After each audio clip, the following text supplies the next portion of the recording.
Guys, welcome to Beer Bubbles. I'm sitting here with Eliott from Basqueland. Tell us a bit about the brewery, yourself, and why the hell are you in Stockholm? All right. A little bit of everything. Yeah. All right. Well, first, cheers. Very good. Well, start with the brewery. Here representing Basqueland Brewing. Started in 2015 up in the north of Spain in San Sebastian in the beautiful Basque region. Founded by three American guys who were already living in the area, whether it be for surfing, for food, or for the other pleasures that area has to offer. Just kind of realized there was a void of really quality craft beer in the area at the time. And based on their past experiences and, what their know-how was at the time, being that two of them were from California, decided, it's time to bring good quality craft beer to the region. And in 2015, decided to open Basqueland Brewing.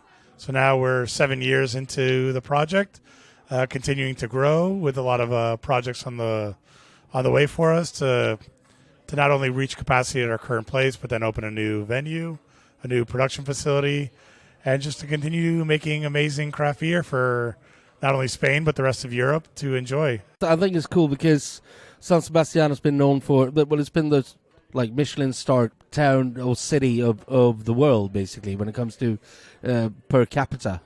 And all of a sudden we got a brewing company that tries to match up with the beers as well. I'm really happy about that. Yeah, no, exactly. That was really the point, because the founders were there, living there, eating these amazing meals, but just realizing the beer wasn't to the quality that they wanted it to be. The cider was great, the wine was great, everything was great except for the beer. So, but who are you, and how did you end up with this? Because you worked with Edge before. Yeah, so I'm one of the newest additions to Basqueland Brewing. I started in July of this year. My beer background comes from Barcelona more than anything. Well, I'm originally from Miami, as you could tell by the accent. I started working in end of 2017. I was hired by Edge Brewing to be the general manager. So I ran Edge Brewing through the rest of its course of history, 2018, 2019, and 2020, up until the brewery decided to sell itself to another buyer, and I was involved in that project as well. I was with part of Edge, and I like to say it's glory years. Edge had its history since 2014. I like to think that my years were the best years, as we did win several awards, and also you did a special beer only for Accurate as well. We did do, I think at the end of 2017, 2018, one of our former head brewers, Sean McLean, with the Accurate guys, brewed the Accurate Milk Stout, which Jolie. Yeah, which is on tap for quite a while, yeah. I know, but it's always tasting great. Yeah. The last time I tried it, so really, really nice. Good history there. And then eventually, though, I had to make a move from the prior brewery, and thankfully Basqueland opened its arms to me and asked me to come on in and be kind of you're coming home? Yeah, kind of be their international brand ambassador. So a nice, comfortable. So lots of travels for you. Exactly. Mostly on the road, selling the beer, and then going to support the customers in whatever market it is. And you're working with Brill here in Sweden? Exactly, yeah. So here we're working with Brill. We've been working already in the past. We're hoping to strengthen that relationship for the coming year, do more events, have more Basqueland around. So here, just meeting the team at Brill, and then doing some events today in Stockholm, tomorrow Gothenburg, and on Saturday in Malmo, before heading back to Spain. So just a quick stop to Sweden. Yeah, quick action-packed stop. Go visit the bars, go visit the customers. Have some beers.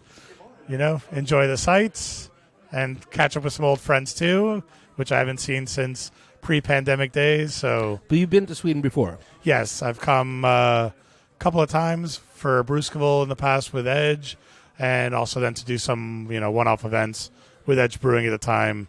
I think the last time here in Stockholm was around November 2019. Just before COVID. Exactly, a few months before that. All of that. Exactly. We're trying to make a point out of not talking about too much about the pandemic in the podcast, because it's so depressing, and beer is supposed to be fun. Yeah, exactly. But the beer kept flowing during the pandemic. That's the beauty of it. Online stores open, people still made nice beer. Curbside sales. Yeah, so we kept drinking. So what do you think of the... Well, you got 5 beers with you today here. Correct. I'm sitting here drinking your Pilsner, which is exceptional, really good. Same here. Yeah. Well, we talked about it earlier. It's like you try all these like cool beers, and then you just want a beer. Yeah. And you end up with a nice lager instead. Yeah, no, it's definitely a trend that also that's being noticed in the market these days is people are going back to lagers, going back to the... Classic beer styles are coming back overall. It's like exactly, yeah. I see bitters and even milds are coming back, which is kind of cool. Exactly. I think people have gotten a little bit of hop burn, maybe too much hop burn, and they just kind of want an easy drinking beer, maybe to be a little lower on the ABV side, not to be too strong. Although now going into winter and these darker months, I imagine it's going to pick up. The stronger beers will kind of pick back up. But yeah, it's just something to have more sessionable, as they always say, and to be able to drink throughout the course of your day and night. You said you were going to start a new facility as well. Yeah, tell us a bit about that. Yeah, so the plan of Basqueland is, we're continuing to grow. Our current facility is almost at capacity. Plans are to get a few more fermenters in there, and at that point, then we'll reach our limit to where we are. And then there's already been some talks and plans to continue expansion and to look for a second facility near our original one to move some of production out there. And but you're still going to be in Spain, the region. Exactly, yeah. To stay in Spain, stay in the Basque region where we are, and just have to have more room to extend our barrel programs, move lagering over there, and see what else trends come up and be able to account for it. You got to be on your toes in this business. Exactly, yeah. It's always changing. I mean, it was only, 3 years ago we were drinking brewed IPAs? Yeah. And I tried your sour now, and I got something I didn't expect, because I expected a kettle sour. Yeah. And it's not. No, we've made a recent move also, as many other breweries, using Lallemann's Philly Sour Pitch. So... really nice. It reduces a whole day of the production process for brewing this kettle sour, and end results are really, really nice as well. And I must say that, our listeners know that I've got a bit of a problem with kettle sours because I don't like yogurt. Yeah. And you always get this, like, it can be super nice and then it ends on a yogurty note anyhow. Yeah. And with this one, I was like, when does it come? It didn't. Yeah. It was really nice. Yeah, it's really clean. It's a one-time use type of thing, so you're not really recycling a cultivation or anything like that. So it's really something that could always be a fairly clean sour, rather than always having your house strains, like which you would typically find a lot of times with kettle souring. So today you have the Pilsner, you have the sour, and you have 3 hoppy ones. Exactly. You Yeah. have the Pipeline, which is the West Coast, the Big League, which is a New England Hazy IPA, and then Shoulders of Giants, which is a double IPA, which was way too easy to drink. Yeah, absolutely lethal. We wanted to show a little variety on the hops side for that. Obviously, hoppy beers are what most people are looking for, so wanted to show a little bit of everything, and these are 3 really unique, different ones to show. The West Coast IPA, which has an experimental New Zealand hop, has a little bit of fruitiness to it as well. So not your traditional, typical, super bitter West Coast. But I was amazed because I normally, when it says Mosaic on it, I always go like, oh, well, it's going to taste like a New England. Yeah. Like I've been like judging beer, and you go like, you end up in the like New England or hazy, juicy style, and everything smells and tastes the same. Yeah. And I heard that you had Mosaic in your West Coast, and I'm like, is that going to work? And it does, because it doesn't overpower all these, like, dare I say it, weedy notes. It's like, it's almost cannabis-y from all the New Zealand hops. Yeah. No, exactly. It pairs really, really well. I mean, a lot of the IPAs is really how you blend these hops together. I mean, there might be a hop you don't like. I think clearly it's something we see all the time nowadays with Savro. But, if you blend it in there nicely, there's no problems with, any type of IPA that has some Savro in there. It's just using it at the right components and right ratios. But how is the Swedish market for you? Because, well, you're here. Yeah. So it must be a part of your plan to expand more into Sweden. Yeah, exactly. I know we've had a presence here in the past. But, as we continue to grow, we want to develop our relationship here better, get our beers more available to the consumers, whether it be at the pubs and bars on tap, whether it be through the system blog it, whatever we could do. But we definitely want to get our beers seen more in Sweden. We know there's a great community of beer drinkers here. I definitely know that from my history. There are loads of nerds around. Yeah, there's a lot of super fans here. It's one of the things that we've always admired here when we come to a festival. It's not just coming to a festival to get drunk. People come prepared. They have their list. They know what they want to try.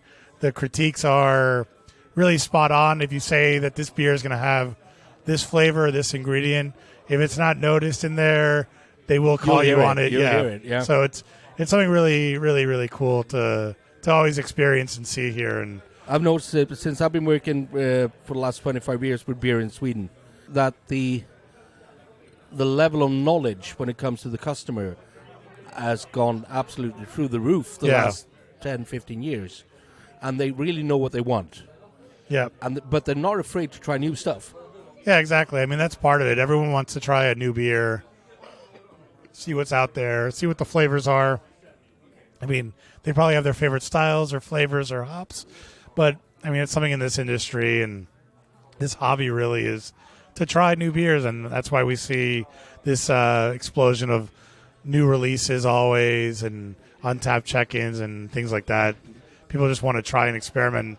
That's one of the beauties of beer compared to, some of the other alcoholic beverages like wine or, mixed drinks. There's only so many combinations you could do with wine or flavors, but with beer, all the sommeliers are going to hit on you now. Come on, man. Yeah. But I think you're right because in beer we have at least 4 ingredients. Yeah. In wine you have 1. Yeah, exactly. So you got more to play with. Exactly, and then the adjuncts and everything that you can add as well to it. I mean, when somebody wants to offer me a chocolate hazelnut vanilla wine, then we'll try it out. Yeah. But I don't see that coming anytime soon. So, but I must say also the beer world is less snobby than most of the other alcoholic beverage world, so to speak. Yeah, it's more nerdy and more like because nerds want to share their love. Yeah, exactly. And it comes from the bars. It comes from a really social place where you're sitting at a bar talking to the people around you, always socializing, whereas some of the other places might be more you're there with who you're there with. You're only going to really talk about it there, whereas here you might be at the bar, overhear a conversation, and kind of jump in and say like, oh, well, I've tried that beer. Or, I mean, look at bottle shares. I don't know how many times I've been at a bar. Somebody opens a really nice bottle, and I might be just off on a table to the side. And you want to try it? Someone would be like, oh, give that guy some beer, you know? And it's very, very opening and welcoming, and that's one of the beauties of this industry. Even from everything from the consumer side, the guy drinking at the bar, to even the brewers and how we work with each other and collaborations and always teaching and sharing ideas and experiences. I've also noticed that more and more, for a long time, people have had their beer. Yeah. But nowadays it's not that uncommon for people to get in a big bottle of beer, share it, get another big bottle, share that one, and like exchange what they think about it. And so it's the interest is really up there. They want to try new stuff all the time. Yeah, exactly. And that's, I think, one of the big debates we always see nowadays in beer is, core beers versus limited release beers and how to navigate those two things, because there are two schools of thoughts. I was saying it actually earlier when I had my meeting with Brill is, I'm a older guy in this industry, and coming from the States, I come from a more classic sense. If I like a beer, I get a 6-pack of the same beer. And so if I see beers that I like on tap, I just kind of drink that That's same what beer. you drink. But then there you have the people who are like, no, I've had that, and what's new? What's the new beer? No, take new ones all the time. Yeah. I can't complain against either style. Hey, to each his own. And the thing is, when I do beer tastings, what I say to my guests is like, you cannot be wrong. When it comes to flavor, your flavor is you've got the right answer. Yeah. No one else can tell you what your right answer is. Exactly. And keep that in mind that you don't. It's supposed to be fun. Yeah. It's when it gets hard and when it gets like boring, stop. Yeah. Just go back to have a beer and have fun instead. Exactly. And why not come in and share 2 bottles of beer? Yeah, exactly. Just enjoy it. It's really to be here and be social and spend time with people. Yeah. I'm not going to keep you too long, but we got to give a bit of a shout out to Brewdog, who's taking care of you. You're going to be at Brewdog pubs all weekend now. So we're now on Södermalm. They're taking really good care of us. And then tonight you're going to be in Kungsholmen as well. Correct. And then tomorrow you're going down to Gothenburg to Brewdog. And then to Brewdog in Malmö the day after. Exactly, yeah. Really cool place. Yeah, nice central beer bars in each city. Hopefully meeting a lot of the customers, the fans of the brewery, as well as, other bar owners, restaurant owners who might be able to carry our beer in stock so that people can enjoy Basqueland beers wherever they can find good beer in Sweden. Guys, I'm going to ask you 2 questions now. Okay. And they both going to be quite tough. All right. First one, your absolute favorite beer in your portfolio. Your absolute favorite beer, what do you do? Is it like a Basqueland? Basqueland beer. So, it's tough to look at because we release so many limited releases and everything a month. But actually, I think one of my favorite beers is the one that we're having on right now. I've only been with Basqueland for a short few months. I have tried a lot of beers over the years, obviously. But I really do enjoy this Pipeline West Coast IPA a lot. This experimental varietal hop that we got from Freestyle Hops in New Zealand. It's something really unique and different for me. So I really, really do enjoy this beer a lot. It's been one of my favorites. And then obviously all the other lagers we've also done have been really good. And the last question, which is the toughest one for anyone who likes beer. I'm terribly sorry to say, Eliott, you're going to die today, but you can have one more beer. Any beer in the world. What's going with you in the grave? Let's see. What's my going to the grave beer? So we're not so much talking about the one you can drink for the rest of your life. More, you can have one shot at this beer. Yeah, what am I going to take with me? It's a great question. Let me think for a second. It's quite a tough one. I know. And there's things from growing up in the States, in Miami and Florida beers, which I can't really take away from. Quite a few over in Tampa. Yeah, exactly. Hanapu. Tampa. And then I'm from Miami. I have Wakefield, Three Sons, Funky Buddha, Tripping Animals, all these guys near me as well. So it's kind of tough. But I guess I would probably have to say, it's probably a really classic answer for many people. A lot of my beer enthusiasm came from my short stint of living, 4 years living in Boston. And it was before the Trillium Treehouse times. I was still there during the, are you going to Vermont? Please stop by Alchemist and pick up some Heady Toppers. So I still think that would probably be the beer that if I need to take something with me, just a good old Heady Topper would be great. There's a lot of honorable mentions on the list, which would probably be another podcast. But yeah. Eliott, it's been an absolute pleasure to have you in the podcast. It's great. And I'm going to stop this recording by doing what I always do. I turn to the camera and I say, whatever you do, guys, drink better beer.